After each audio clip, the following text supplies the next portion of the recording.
Hello friends, I am Shamshuddin. I welcome you financial accounting classes. In this class, I am going to solve problems based on calculation of abnormal loss. Let us read the problem.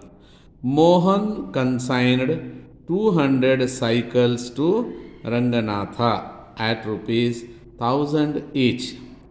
He incurred rupees 5000 for freight and rupees 3000 for insurance. During transit, 10 cycles were damaged and insurance company paid rupees 5000. Ranganatha spent rupees 1000 for advertisement and rupees 1500 for godown rent. Based on this information, let us solve this problem.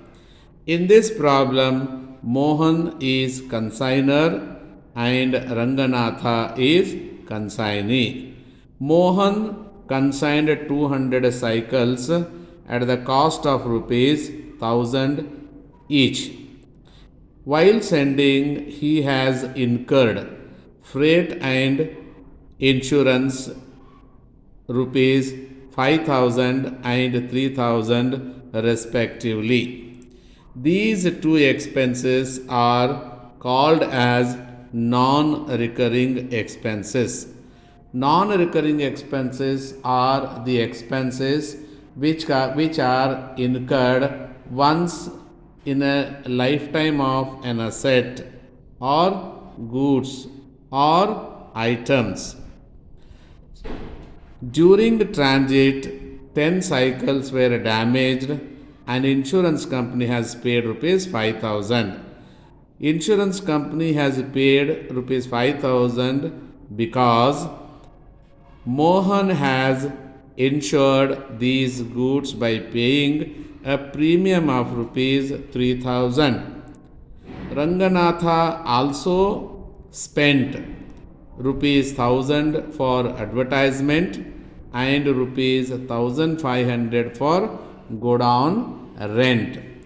But these expenses cannot be considered while calculation of abnormal loss because these items are not non-recurring expenses.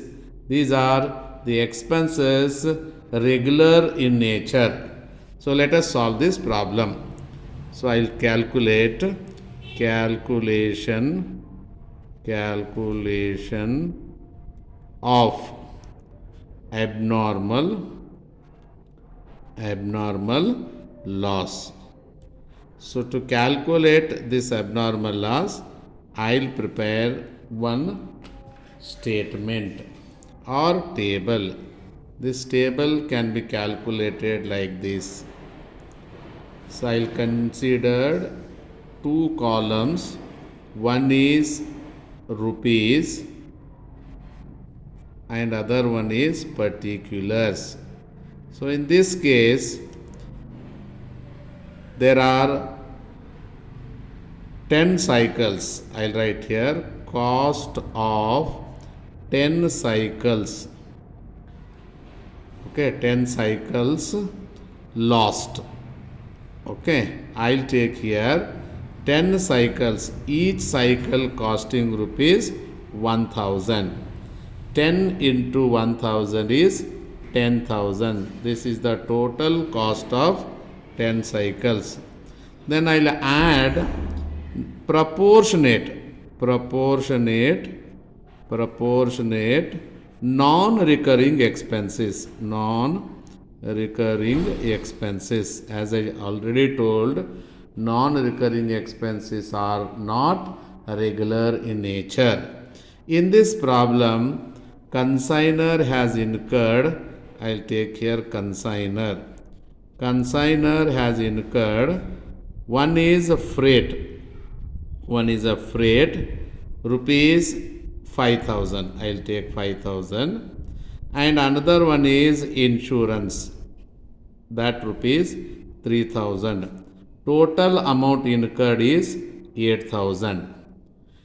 This 8000 amount is incurred for 200 cycles. I'll take here 8000 rupees incurred for 200 cycles, but there are cycles lost in transit are only 10. So if I divide the total amount to the total number of cycles, I can get for 10 cycles rupees 400.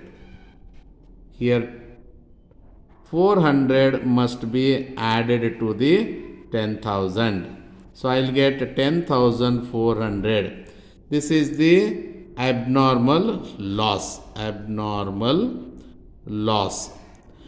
But in this problem, consignor has received rupees 5,000 for this loss. I'll deduct that amount less insurance claim.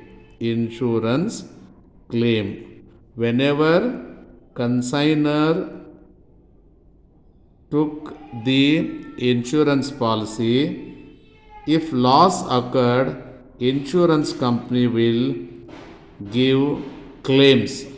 In this problem, insurance company has given 5,000. I deduct from 10,400 the remaining amount 5,400.